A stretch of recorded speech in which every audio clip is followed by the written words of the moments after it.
You've heard the story. A man builds a giant ark. Animals enter to buy too. Rain falls for 40 days and nights. But Noah's flood, was it just a myth, or is there evidence that it really happened? Today, we dive into ancient texts, science, and hidden truths to uncover the shocking reality of the Great Flood. You know the story of the Great Flood, but do you know how many other cultures have a flood story? Almost every ancient culture has a flood story. Have you ever wondered why there are flat areas on mountain tops? God wanted to cleanse the earth and start again with Noah and his family and the animals. But when cultures around the world share the same memory. If you enjoyed this video, make sure to hit the like button and subscribe for more videos like this. And maybe it still is. Are you ready for the coming judgment of God? And when science hints at a massive, ancient flood, we have to ask, is this story more than just symbolic? Maybe the ark wasn't just a boat, maybe it was a warning. Put your trust in Jesus today and be ready for his coming. Or are you like the people in Noah's day, totally unaware?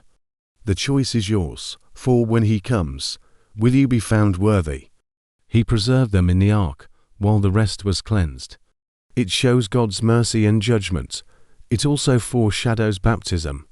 John the Baptist even references this in John 3:23. He says, "He himself did not have the authority to baptize, but was sent to be a witness. So Jesus sent him to testify to the light, so that all who believe in him will be baptized."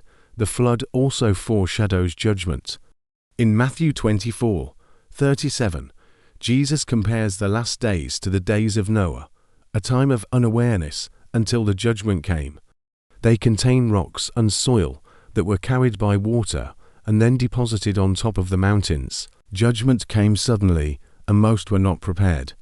It was only Noah and his family, and the animals in the ark who were saved. This teaches us an important lesson. We don't know when the end will come, but we can be ready by putting our trust in Jesus. The flood ended with a rainbow, a symbol of God's covenant and promise. It reminds us that after judgment comes mercy and a new beginning. Scientists say these are called sediment layers. How about those marine fossils found on mountain tops? Finally, there are the ancient flood deposits found across continents.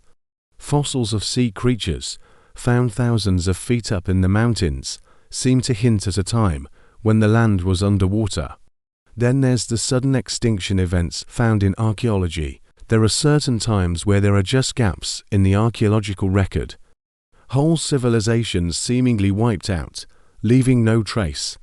Places as far away as Europe, Asia, and North America have similar geological features pointing to a massive deluge in the distant past. Some believe the Black Sea flood theory supports a real historical event. What was once a large, shallow inland sea, it suddenly drained into the Mediterranean around 7,500 years ago. Could this have been the real Noah's flood? Or are these just interesting coincidences? The Babylonians, the Epic of Gilgamesh, the Hindus, Manu and the fish. Native Americans, the Great Cleansing Flood. He instructed Noah to build an ark. The earth was flooded. The water covered even the highest mountains.